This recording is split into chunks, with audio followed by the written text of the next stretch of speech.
Welcome to Aadya TV. మనతో పాటు BRS senior leader Kishore ఉన్నారు. ఆయన అడిగి తెలుసుకునే ప్రయత్నం చేద్దాం. అన్న చెప్పండి అన్న, నిన్న కోర్టు ఇచ్చిన బీసీ రిజర్వేషన్ పైన స్టేను మీరు ఎట్లా చూస్తారు? ముఖ్యంగా మేము బీఆర్ఎస్ పార్టీగా బీసీ కమిషన్లో సభ్యునిగా పనిచేసిన అనుభవంతో మొదటి నుండి కూడా చెప్తున్నాం, ఈ జీవో కోర్టులో నిలబడదు. సుప్రీంకోర్టు చెప్పిన మార్గదర్శకాలకు వ్యతిరేకంగా రాష్ట్ర ప్రభుత్వం చేస్తుంది. ట్రిపుల్ టెస్ట్ నిబంధనలు ఎక్కడ కూడా పాటించట్లేదని కూడా మొదటి నుండి చెప్తున్నాం. కాంగ్రెస్ పార్టీ అధికారంలోకి వచ్చినప్పటి నుండి ఏదైతే కామారెడ్డి డిక్లరేషన్లో చెప్పిన 42% మేము అమలు చేస్తామని చెప్పిన మొదటి ప్రాసెస్ నుండి ఈరోజు కోర్టు స్టే ఇచ్చేంత వరకు కూడా ప్రతి సందర్భంలో తప్పులు చేసుకుంటూనే వచ్చింది. ఫస్ట్ బీసీ కమిషన్ వేస్తున్నాము అని చెప్పి బీసీ కమిషన్ వేసింది. సుప్రీంకోర్టు మార్గదర్శకాల ప్రకారం బీసీ కమిషన్ కాదు, డెడికేటెడ్ కమిషన్ ఉండాలని చెప్పి బీఆర్ఎస్ పార్టీగా మేము కొట్లాడి హైకోర్టులో రిట్ చేస్తే హైకోర్టు మొట్టగా లేచాక మళ్ళీ డెడికేటెడ్ కమిషన్ వేసింది. ఆ డెడికేటెడ్ కమిషన్కు అసలు సమయం ఇవ్వలేదు, వారికి సర్వే చేసే అధికారం ఇవ్వలేదు, తర్వాత వారికి కావాల్సిన సిబ్బందిని ఇవ్వలేదు, వాళ్ళకి ఏమి ఇవ్వకుండా ఉత్తనే తూతూ మంత్రంగా అక్కడ కూర్చోబెట్టిరు. మళ్ళీ సర్వే అంతా కూడా ప్లానింగ్ డిపార్ట్మెంట్కు సంబంధమే లేదు. బీసీలకు సంబంధించిన విషయము, బీసీలకు సంబంధించిన సర్వేను బీసీ వెల్ఫేర్ డిపార్ట్మెంట్ ఇన్వాల్వ్ అయ్యి డెడికేటెడ్ కమిషన్ సూపర్వైజింగ్ చేసుకుంటూ చేయాలి. అక్కడ తప్పు చేసింది. ప్లానింగ్ డిపార్ట్మెంట్ చేసారు, ప్లానింగ్ డిపార్ట్మెంట్ తూతూ మంత్రంగా చేసారు. దాంట్లో కుల సర్వే కులగాన అని చెప్పి చేసి బయట పెడితే వాళ్ళ పార్టీలో ఉన్న కాంగ్రెస్ పార్టీలో ఉన్న నాయకులు, ప్రజాప్రతినిధులు, ఎమ్మెల్యేలు, ఎమ్మెల్సీలే ఈ కులగాన తప్పు, మా యొక్క జనాభాను మొత్తం తక్కువ చేసి చూపించారు, బీసీల యొక్క జనాభా అని చెప్పి వాళ్ళు చెప్పారు. అక్కడ తప్పు జరిగిపోయింది. దాని తర్వాత అసెంబ్లీలో బిల్లు పెట్టినప్పుడు మేము చెప్పాము, బీఆర్ఎస్ పార్టీగా ప్రతిపక్షంగా బీసీల యొక్క హక్కుల కోసం, బీసీలకు రావాల్సిన దానికోసం మేము కట్టుబడి ఉన్నాము. మీరు చిత్తశుద్ధితో చేయండి, ఢిల్లీకి పోదాం, ఇక్కడ కాదు. ఏదైతే మనకు తమిళనాడు మోడల్గా కనబడుతుంది, ఆడ 69% రిజర్వేషన్లు అమలవుతున్నాయి. అదేవిధంగా మహారాష్ట్ర, బీహార్ లాంటి రాష్ట్రాలలో కొట్టివేసింది. కాబట్టి మనము ఏదైతే సక్సెస్ఫుల్ అవుతుందో ఆ రాష్ట్రాన్ని ఆదర్శంగా తీసుకుందాము, తమిళనాడు తరహాలో మనం చేద్దాము. ఎక్కడైతే ఈ 42% రిజర్వేషన్లకు కోర్టులో హక్కుగా ఉంటుందో లేకపోతే అక్కడ నిలబడుతుందో ఆ రకంగా చేసుకోవాలి. అందుకోసం 9th షెడ్యూల్లో పెట్టాలి, పార్లమెంట్లో బిల్లు చేయాలి. కాబట్టి అఖిలపక్షం అందరం పోయి బీజేపీ ప్రభుత్వం మీద, కేంద్ర ప్రభుత్వం మీద కొట్లాడదాము. అఖిలపక్షం అందరం పోయి అక్కడ అడుగుదాము, పార్లమెంట్లో బిల్లు పెట్టేదంటే లేదు మా దగ్గర మంతదండం ఉంది, మేము చాలా పెద్ద ఎత్తున చేస్తాము అని చెప్పి 2 రైళ్ళు వేసుకొని పోయిండు రేవంత్ రెడ్డి. అక్కడ ఢిల్లీలో జంతర్ మంతర్లో ధర్నా చేసిండు. ఆ ధర్నాకు అర్థము లేదు, పర్థం లేదు.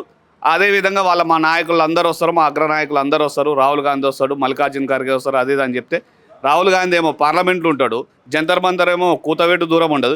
కనీసం ఆ ధర్నాకి వెళ్ళి కన్నెత్తి కూడా చూడలేదు. అక్కడ సగం బీసీల యొక్క పరుగు పోయింది.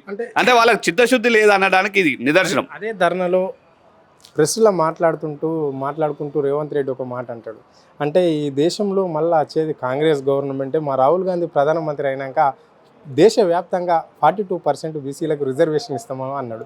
మరి దీన్ని ఎట్లా చూస్తారు? నేను అదే చెప్పబోతున్నా. ఇప్పుడు రేవంత్ రెడ్డికి ఆ ధర్నాలో చెప్పినప్పుడు కాదు, కామారెడ్డి బీసీ డిక్లరేషన్ ప్రకటించేటప్పుడే తెలుసు ఇది 42% రిజర్వేషన్ రాష్ట్ర పరిధిలో లేదు, కేంద్ర ప్రభుత్వం చేయవలసి ఉంటుంది, పార్లమెంటులో 9th షెడ్యూల్లో చట్టం చేస్తే తప్పించి, రాజ్యాంగ సవరణ చేస్తే తప్పించి అన్నది విషయం తెలుసు. కానీ ఓట్ల కోసం, బీసీల యొక్క ఓట్లను దండుకోవడం కోసం కళ్ళబొల్లి మాటలు చెప్పి డ్రామాలు చేస్తూ, నాటకాలు ఆడుతూ మేమందరం ఏదో బీసీలకు ఉద్ధరిస్తున్నాం, బీసీల అందరి కోసం చేస్తున్నాం. ఇదే కాంగ్రెస్ పార్టీ దాదాపు 80 సంవత్సరాలు స్వతంత్రం వచ్చి ఈ 80 సంవత్సరాల్లో 50 సంవత్సరాల అధికారంలో ఉంది. కేంద్రంలో ఒక మంత్రిత్వ శాఖ పెట్టాలంటే బీసీలకు మంత్రిత్వ శాఖ పెట్టలేదు. అట్లాంటి కాంగ్రెస్ పార్టీ ఈరోజు మేము ఏదో చిత్తశుద్ధితో ఉన్నాం, బీసీలకు చేస్తున్నాం, రాహుల్ గాంధీ ప్రధానమంత్రి అయితే చేస్తామంటే మరి అప్పుడు తెలియదా? రాహుల్ గాంధీ ప్రధాన ఏది లేదు, ఈ రిజర్వేషన్లో వీళ్ళు చేసేలేదు. కాబట్టి అట్లా కాకుండా ఇప్పుడు ఏదైతే కేంద్రంలో ఉన్న పార్టీ దాని మీద ఒత్తిడి చేసుకోవాలి. ఇక ఎవరి పార్టీ వాళ్ళ అధికారంలోకి వస్తే చేస్తామంటే కాదు కదా. ఈ ప్రజాస్వామ్యంలో దేశంలో 60% మంది బీసీలు, మెజార్టీ ప్రజలు బీసీల యొక్క హక్కుల కోసము అన్ని పార్టీలు కట్టుబడి ఉండాలి. మా పార్టీ వస్తేనే చేస్తాము, మీ పార్టీ వస్తేనే కాదు కదా. అన్ని పార్టీలు కలిసి వస్తున్నాయి, అఖిలపక్షం పోదాము. ఇంకా ఇప్పటికే 70 సంవత్సరాల నుండి అన్యాయానికి గురవుతున్నాం. ఇంకా 4 ఏళ్ళలాగు మా రాహుల్ గాంధీ ప్రధానమంత్రి అయినాక చేస్తా అంటే ఎవరిని మోసం చేయడానికి? ఆ రోజు ఎందుకు పెట్టినావు కామారెడ్డి డిక్లరేషన్? ఎందుకు కోర్టులు వేయించుకున్నావు? మేము చేస్తున్నామని చెప్పి అన్నీ ఎందుకు డ్రామాలు?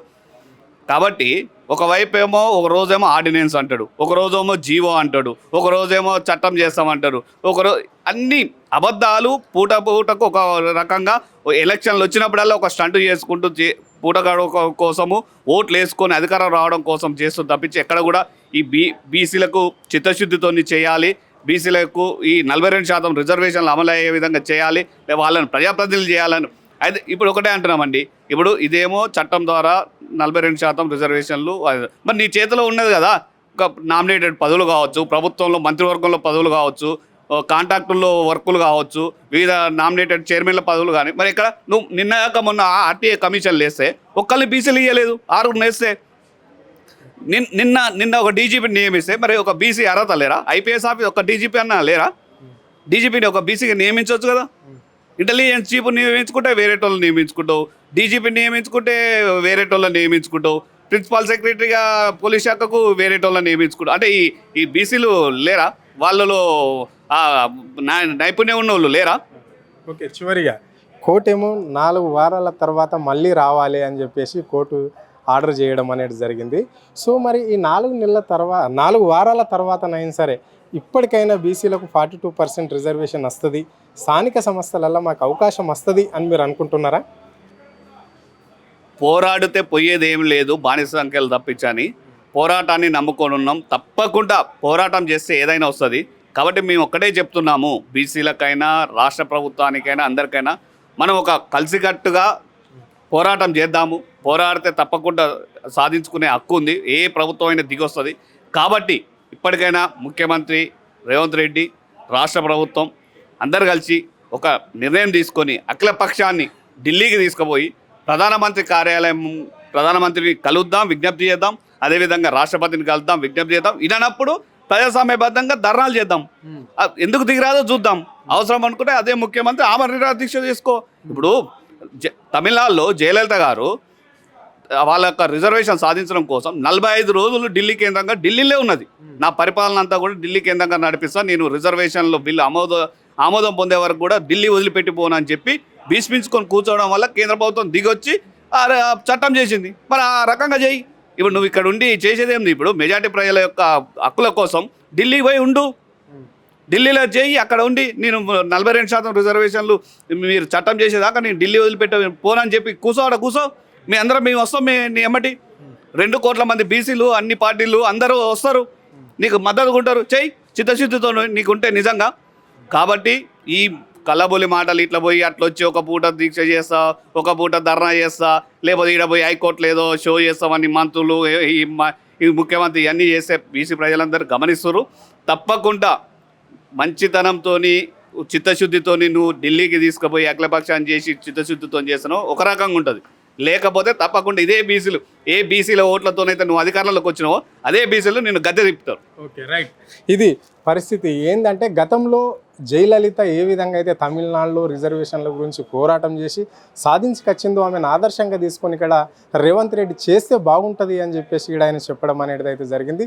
కాదు కూడదు అంటే స్థానిక సంస్థలలో 42%, కానీ ప్రభుత్వం ఏదైతే కామారెడ్డి డిక్లరేషన్ విషయం చెప్పిందో దానికి కట్టుబడి లేకపోతే మాత్రము బీసీల ఓట్లతోనే అధికారంలోకి వచ్చిన రేవంత్ రెడ్డి నీ బీసీలే గద్దె దింపే ప్రయత్నం చేస్తారు అని చెప్పేసి ఇక్కడ ఆయన ఘాటుగా హెచ్చరించడం అనేది జరిగింది. ఇక్కడ ప్రధానంగా శత్రువులు బీసీలకు ఎవరు అంటే రెడ్డిలే అని చెప్పడం అనేది కూడా జరిగింది. కెమెరా పర్సన్ రవితో అరుణ్, ఆద్య టీవీ, హైదరాబాద్.